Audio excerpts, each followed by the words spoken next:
Hello everybody and welcome back to my channel. So this week was crazy. I actually planned on having, I recorded even, like I had video for y'all with another Corper, a nice chocolate one too.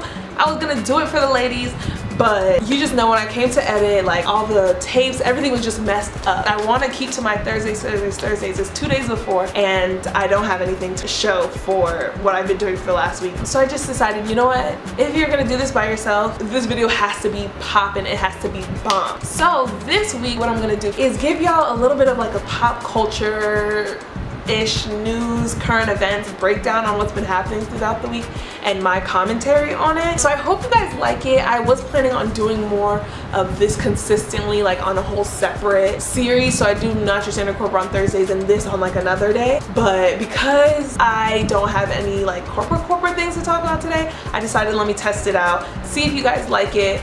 And if you guys do, then I'll know I have the green light to continue making more of these videos. So it's kind of like a win-win because I get to do something different, y'all get to see something different, and I also didn't have a Corper with me to record because my tapes got messed up. So anyways, let's get right into the video and into the topics that I want to discuss for the week. So the first thing that I have to talk about, which is my new and latest obsession, MTV Shugga Naija. I know the big show in Nigeria is BBN.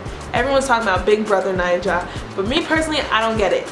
I don't get the show. I don't like the show. I've never really watched the show, to be honest, but I just don't get it. Like, from what I've heard, you just watch like a bunch of people sit around a house and arbitrarily every week you vote somebody out. Like, what do? Do they have challenges? Maybe over time someone will convince me to like the show, but I don't as of right now.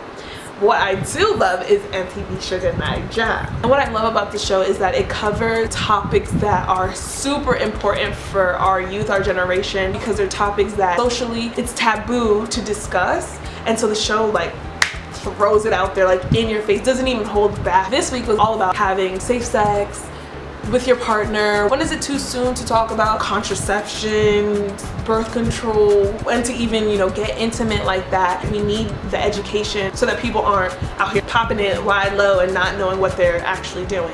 So I think the show is great because it's planning on bringing in that education. So basically going through the show, it started off with this Diana girl. She's like the big one in school, but she's going around with this big boy or whatever, and he's like, I want to have sex, but not with the condom. So when's your safe period? And she's looking at him like, but then also Toby character who thinks he's popping, I think he's some music producer or something, he also asks his girlfriend as they're getting like real intimate, checks his wallet, he's also out of condom. He goes, well, I think we need to think about other forms of contraception for times like this. I was just kind of thrown back because while it's good to have the conversation, I just felt like the guys in both situations felt like it was on them, like this is what we're doing. I don't want to be wearing condoms, so when's your safe period? I don't want to have to always have condoms on me, so why don't you get on birth control or whatever, like the other methods that he might be thinking in his mind are. And I kind of don't like that, but I do see how that's kind of the norm to like frame conversations in that way, especially in Nigeria, which is a very, very patriarchal society. I feel like what people just think about in this country is avoiding pregnancy, and they don't really think about other things you can catch, like, okay, yeah, I can get on birth control, but like I don't want to contract any diseases. Also, I do want to talk about Ebisunde's character. He's just trying to do it for his family. Like, they're poor, the mom passed away, the dad is like addicted to gambling. I don't even know if he's alive, but he's definitely not in the picture. So it's just him, his older sister, and then another older sister who's kind of abandoned the family and is this like video vixen. So he gets bullied because of his sister in school, and he gets into fighting, like fighting rings, and it just broke my heart because he literally put himself in like a dog fight where people could bet on him so he could win money and bring it back home to his older sister to take care of the family. And I feel like his story has so much more to it, and I'm really interested in his character. So probably every week or however often I start this, we will be discussing MTV Shugga Naija. So get caught up so we can continue the conversation. For those of y'all that don't know, Boko Haram is a northern Nigerian Islamic militant group, or terrorist group I should say, that has been terrorizing Nigeria for almost a decade now, like for a very, very long time. The big story was the kidnapping of over 200, close to 300 girls from the Chibok local government area. Back in 2014 and up till now, like, there's still some girls that are missing. That sprung the whole Bring Back Our Girls campaign, and so Boko Haram has struck again, unfortunately, in Dapchi area of Yobe State, kidnapping around 110 girls, and that was back in February. Fortunately though, all have pretty much been released, except for one they do say they're still holding because she's refused to convert to Islam. There's been mixed feelings because there's actually this picture floating around social media. The Boko Haram terrorists returned the girls. They were like, the parents of the girls were cheering and kind of celebrating and like shaking hands with the Boko Haram terrorists. I just wanted to kind of just bring that up and talk about it. To see them celebrating, like, I don't know if I can excuse it as they're just happy to have their girls back. I don't know what the relationship is in that part of Nigeria where Boko Haram is like the heaviest. Obviously that's where they're taking the girls from, so I feel like it should be kind of strained relationship, but people are just having mixed feelings. So please, if there's a huge part of this story that I'm missing, shed some light in the comments. Let's educate ourselves so that we can move forward these conversations in a productive manner.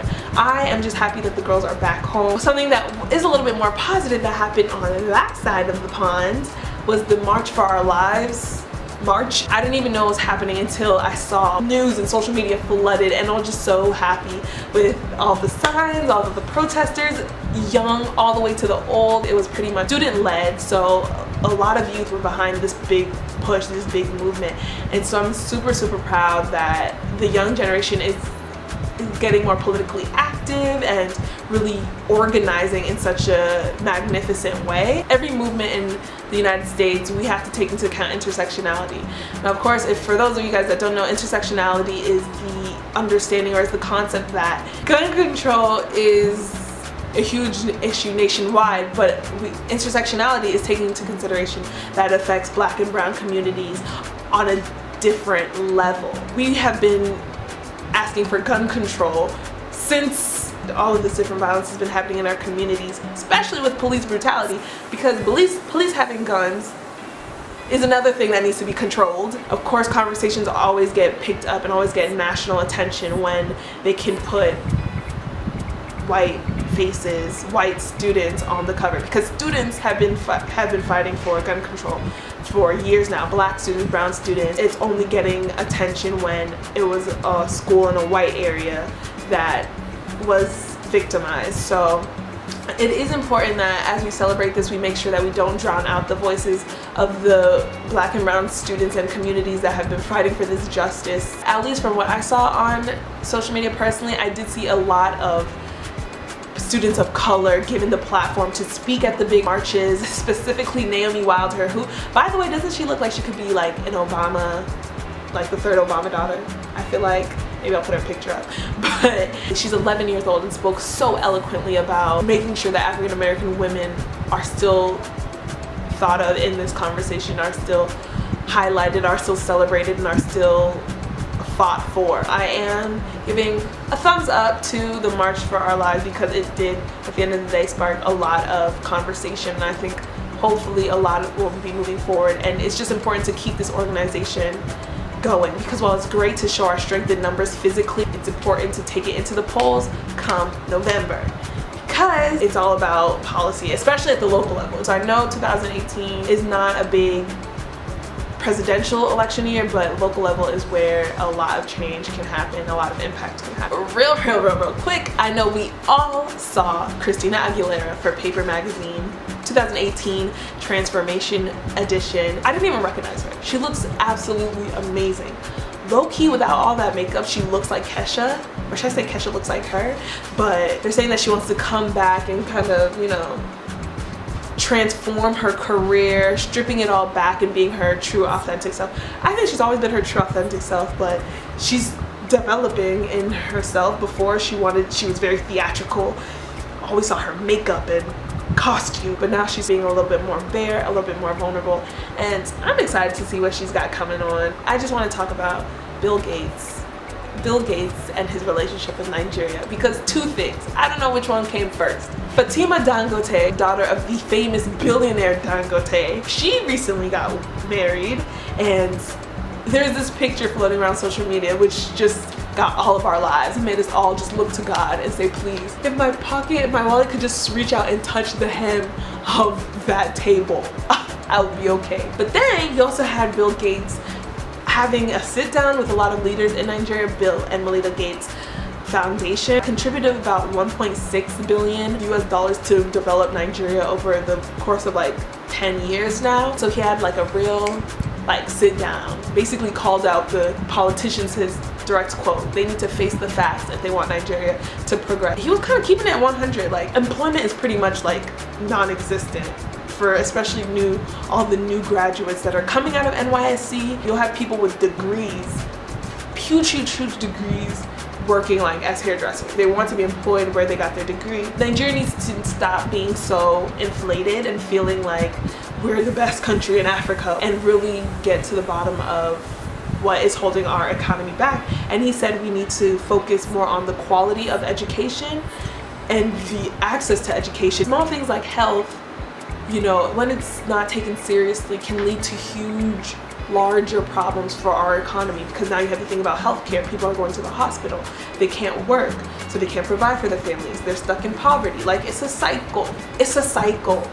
We just need to figure out a way to tap into what we have, which are extremely intelligent people who are willing and ready to work. This is not news, especially to the youth that I'm talking to whoever's listening to me. So I don't know, what do you think? And I'm learning a lot more.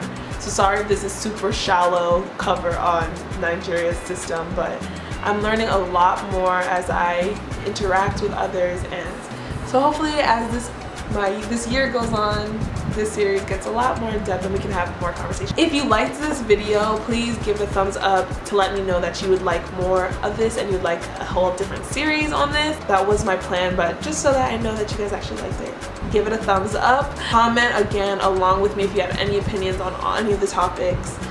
If you had a topic that you just want to discuss, my comments are the perfect place to do it. I will comment back, of course. We can have an interactive, you know, comment section. Don't forget to subscribe for more content. Thank you so much for watching, and I'll see you next week. I'm gonna tell y'all right now, I know I keep apologizing for not having other corpers, but y'all gonna have to get used to not having corpers in the video because this is hard. Planning with Nigerians is difficult.